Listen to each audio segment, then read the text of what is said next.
السلام علیکم، میں ہوں عامر خاکوانی۔ اپنے فیس بک یوٹیوب چینل میں آپ کا خیر مقدم۔ 3-4 دن کا گیپ رہا، ویلاگس نہیں کر سکا، میرا ارادہ ہے دوبارہ سے ویلاگس کو ریگولر کیا جائے۔ آج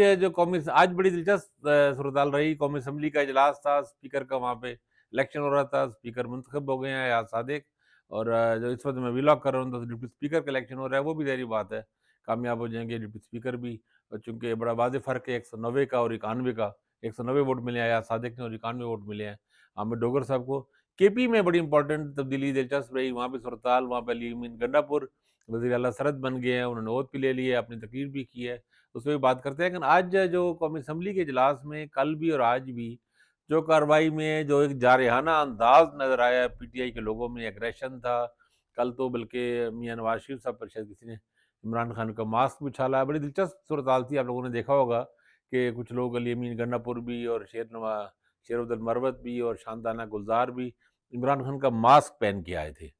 تو عمران خان کے ماسک کو اور عمران خان کی تصویر والے پوسٹر اور ان کو اسمبلی میں دیکھنا بہت سے لوگوں کو ناگوار گزرا ہوگا، طاقتور حلقوں کو ناگوار گزرا ہوگا، لیکن ایسا ہوا ہے اور ہوتا رہے گا۔ یہ جمہوریت ہے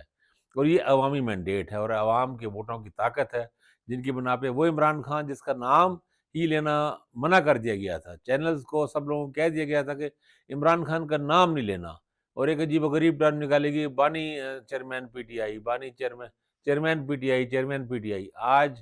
بھی ہم نے دیکھا، کل بھی ہم نے دیکھا کہ عمران خان کے نعرے لگ رہے ہیں، وہی عمران خان کی اس کی تصویریں لہرائی جا رہی ہیں اور سب لوگ لائیو دکھا رہے ہیں، مجبور ہیں دکھانے پہ۔ آج علی امین گنڈا نے جو تقریر کی اس میں بھی عمران خان کا بار بار انہوں نے نام لیا اور وہ ساری باتیں کی، انہوں نے جو عمران خان کا نیریٹو ہے اور وہ لائیو چینل، ہر چینل دکھانے مجبور تھا، جیو سمیت، جیو نیوز سمیت، 24، ہر بائس ترین چینل جو عمران خان کے شدید نفرت کرتے ہیں، شدید مخالف ہیں اور دن رات زہر اگلتے رہتے ہیں عمران خان کے خلاف، وہ مجبور ہو گئے عمران خان کی تعریف کے الفاظ، اس کی تقریریں، اس کی گفتگو، تصویریں، سب کچھ دکھانے پہ، اور سب دکھا رہے تھے، پورا پاکستان دیکھ رہا تھا۔ اور یہاں پہ وہ ان لوگوں سے پوچھنا چاہیے جنہوں نے یہ پابندی لگائی کہ یہ پابندی اب کہاں ہے، کہاں گئی پابندی، کہاں گیا عمران خان کے خلاف یہ سارا پروپیگنڈا اور سب چیزیں، سب اڑا کے رکھ دیا۔ اسمبلی کی کارروائی بہت تیز، بہت جارحانہ رہے گی، یہ اندازہ ہو گیا ہے کل بھی آج بھی کہ یہ اسمبلی اس طرح نہیں چل سکے گی اسموتھلی،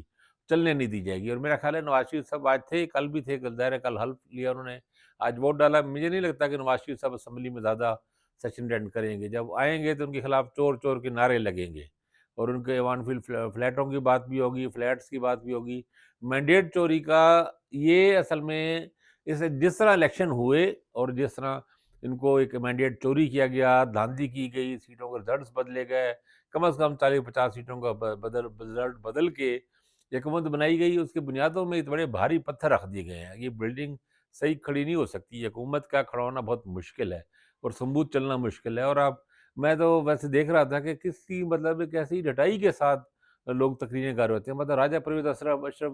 اسپیکر کے طور پہ اب ہٹے ہیں اور انہوں نے اپنی ایک تقریر کی جواب میں، اور نہایت ہی مطلب میں کہنا تو بے شرمی چاہتا ہوں، لیکن بے شرمی چلو نہیں کہتا، لیکن ڈھٹائی ضرور ہے کے ساتھ اپنے انہوں نے کارنامے گنے۔ بات یہ ہے کہ آپ ایک بدترین، ایک بیکار قسم کے اسپیکر ثابت ہوئے، ایک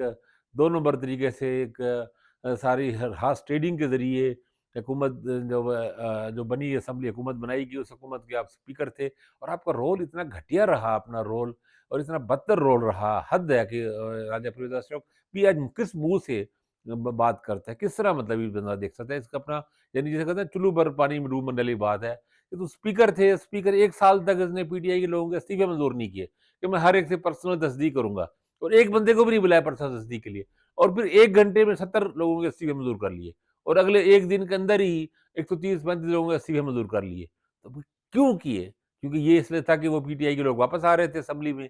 اور ان کو آنے سے روکا، اور تم اسٹیڈیم اسمبلی کے اسپیکر، اس کسٹوڈین ہو اسمبلی کے، تمہارا یہ کام ہے کہ اگر وہ لوگ بائیکاٹ کر گئے یا بائیکاٹ ختم کر کے آ رہے ہیں تو ان کو آنے دو اسمبلی میں۔ نہیں، اس لیے نہیں آنے دیا۔ ایک جعلی، ایک opposition leader, 2 number opposition leader, جو کہ لوٹا تھا، جو ہارس ٹریڈنگ کے ذریعے گھٹیا، ایک بدبخت، ایک کم ظرف سا آدمی، راجہ ریاض اس نام ہے، جو اس الیکشن میں بدترین شکست سے دوچار ہوا ہے، عوام نے اس کے اوپر انتقام لیا ہے۔ ایک ایسے آدمی کو، ایک ایسی آدمی کو بنانے کی خاطر اور ریئل اپوزیشن لیڈر سے بچنے کی خاطر راجہ پرویز اشرف نے ان کے اسپیکر کے طور پہ ان کا استعفیٰ منظور کر لیا۔ تو کیا یہ رول، کیا گھٹیا رول ہے یہ یہ رول ہے جس کو جسٹیفائی کر سکتے ہیں، کوئی جسٹیفائی نہیں کر سکتا۔ جمہوری اعتبار سے، سیاسی اعتبار سے، آئین کے اعتبار سے، اخلاقیات کے اعتبار سے کہیں سے جسٹیفائی نہیں کر سکتا۔ اور وہی راجہ پرویز اشرف جناب بڑے فخر سے اعتراض لا کے لکھی ہوئی تقریر پڑھ کے اپنا کریڈٹ لے رہے ہیں کہ میں نے یہ کیا اور میں نے کہا آپ نے کچھ نہیں کیا، آپ بالکل ناکام ثابت ہوئے، آپ نالائق ہوئے، آپ تولے گئے اور بری طرح آپ ہلکے ثابت ہوئے، بری طرح ناکام ہوئے، ریجیکٹڈ آپ۔ بالکل اس میں تاریخ کا جو مورخ ہے وہ آپ کو تاریخ کے کوڑے دان میں ہی پھینکے گا، اس مینڈیٹ کو بھی، اس 2 نمبر اسمبلی کو بھی، اور یہ اس جعلی مینڈیٹ والوں کو بھی، ان سب کا حال بہت برا ہونا ہے سیاسی طور پہ۔ اور مجھے نہیں لگتا کہ یہ اسمبلی اپنی مدت پوری کرے گی، مجھے نہیں لگتا کہ یہ حکومت سموتھلی چلا سکے گی، اپنے اتنے تعداد ہیں۔ اور آپ دیکھیں نا کہ آج ایک عجیب و غریب کام ہوا کہ جناب ایم کیو ایم نے پہلے وہ اکڑ کر بیٹھ کے صرف عہدوں کی لالچ، صرف اقتدار کی لالچ نے سب کو اکٹھا کیا۔ یہ پی ڈی ایم پارٹ 2 ہے اور انتہا درجے کے لالچی لوگ ہیں، غرض کے اقتدار کے مرے جا رہے ہیں، جیسا کہنا چاہیے نا۔ یہی پی ایس پارٹی کا کردار ہے، یہی بلاول بھٹو کا کردار ہے۔ جب بلاول تقریریں کرتے تھے میں صاف پتا تھا جھوٹ بول رہے ہیں، فیک تقریریں ہیں، ساری 2 نمبر اور غلط باتیں کر رہے ہیں، اور وہ ثابت ہو گیا بلاول نے بعد میں۔ آصف زرداری صاحب جو بابائے ہارس ٹریڈنگ ہیں، بابائے دھاندلی ہیں اور بابائے 2 نمبر سیاست ہے، چیمپئن ہے اس کی، انہوں نے بلوچستان میں بھی اس طرح کر کے اپنی اسمبلی بنائی ہے، ایسے ایسے الیکشن میں رزلٹ ہوئے جیسے پورے بلوچستان سراپا احتجاج بنا ہوا ہے، اور آصف زرداری اس کی پوری طرح ذمہ دار ہیں۔ سندھ میں انہوں نے مینڈیٹ چوری کیا ہے، جی ڈی اے کے لوگوں کو ہروایا ہے بری طرح، کراچی میں دھاندلیاں کی ہیں، اس سے پہلے کراچی کے بلدیاتی الیکشن میں بھی کر چکے ہیں، اور میئر کا جو حق وہاں پہ بنتا تھا حافظ نعیم کا، اس کی جگہ پہ اپنا میئر بنوایا انہوں نے ہارس ٹریڈنگ کر کے۔ اور کس منہ سے یہ لوگ جمہوریت کی بات کرتے ہیں؟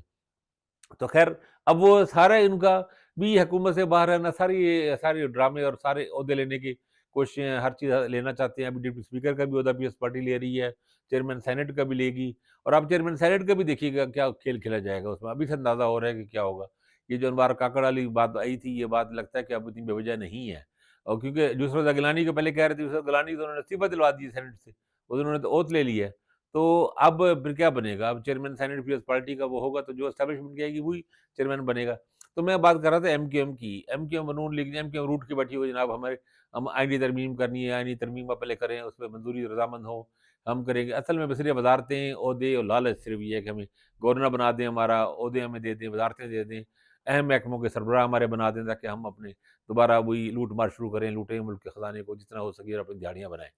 اچھا، آئینی ترمیم کی جناب آج معاہدہ ہو گیا جی، یا صادق انہوں نے ووٹ بھی دے دیا۔ بندہ پوچھے کہ آئینی ترمیم کے لیے تو 2/3 میجارٹی چاہیے، تو 2/3 اکثریت تو قومی اسمبلی میں بھی نہیں بنتی ان کی، اور پی ایس پارٹی کے ساتھ کے علاوہ تو ان کی سادہ جو اکثریت بھی بہت مشکل بنے گی، میرا نہیں خیال کہ بنے گی۔ 199 قریب ووٹ، 200 قریب ووٹ بنتے ہیں، 172 ووٹوں کے ساتھ میجارٹی بنتی ہے، تو مطلب پی ایس پارٹی کے ووٹ نکالے جو اس پر میجارٹی بھی نہیں ہے، تو سینٹ میں 2/3 میجارٹی کہاں سے بنے گی؟ تو یہ آئینی ترمیم ایک ڈھکوسلا ہے، صرف ایم کیو ایم کا ایک فیس سیونگ کی کوشش، اصل مقصد اور تھی لالچی بھائی، اگر ایک دفعہ کہ جی آئین کی 140 میں آرٹیکل میں جناب ترمیم کی جائے اور اختیارات فنڈز جو ہیں یہ صوبوں کے بجائے جناب ضلع حکومتوں کو جائیں، بات یہ ہے آپ قومی اسمبلی سے بھی 2/3 اکثریت منظور نہیں کر سکتے ساتھ پی ایس پارٹی کے بغیر، کیونکہ پی ایس پارٹی تو اس کے حق میں ہے ہی نہیں۔ پی ایس پارٹی تو خود چاہے گی کہ سارے پیسے میرے پاس ہیں اور ہم صوبے کی حکومت طور پہ ان پہ قبضہ جما کے بیٹھ دیں اور ضلعوں کو کچھ بھی نہ دیں، تو پی ایس پارٹی سے مخالفت کر رہی ہے۔ تو نون لیگ اور ایم کیو ایم مل کے سمپل میجارٹی سے ایکٹ بھی نہیں پاس کر سکتے قومی اسمبلی میں، تو سینٹ میں تو خیر انہوں نے کیا کرنا ہے، تو نہ ان کے پاس سینٹ میں 2/3 میجارٹی ہے، نہ قومی اسمبلی میں ہے، تو یہ سارا ایک ڈھکوسلا، ایک مذاق ہے۔ تو یہ مذاق ہی ہو رہے ہیں، ایک مذاقیہ مخولیہ حکومت اسمبلی بنی ہے، پی ڈی ایم پارٹ 2 ہے، ویسے ہی اس کے بعد کوئی اخلاقی اس کا جواز نہیں ہے، کوئی مینڈیٹ نہیں ان کے پاس، ہارنے سے دھاندلی کر کے جعلی یونیورسٹی، زیادہ آدھے زیادہ لوگ جعلی اور جیل سازیوں سے اور فارم 45 کے دوروں میں کر کے آئے بیٹھے ہیں، اور اس کے بعد ایک اسٹرانگ، طاقتور، تیز، اگریسو اپوزیشن کو ان کا سامنا ہے، جس میں بہت سے ینگ لوگ آئے ہیں جو بہت جارحانہ انداز میں آئے ہیں اور عوام سے جیت کر آئے ہیں، مینڈیٹ لے کر آئے ہیں، اور وہ انہوں نے سختیاں برداشت کی ہیں، اور وہ بالکل ہی کمپرومائز کرنے کو تیار نہیں ہوں گے۔ تو اس سب کے ساتھ ہوتے بہت امید نہیں کی جا سکتی، ایک بس یہ ہے کہ اٹس میٹر آف ٹائم، یہ کتنا ہی نکالتی ہے، چند مہینے نکالے گی، 6 8 سال، 1.5 سال، بس اس سے زیادہ مجھے امید نظر نہیں آتی۔ اپنا خیال رکھیے گا، اللہ حافظ۔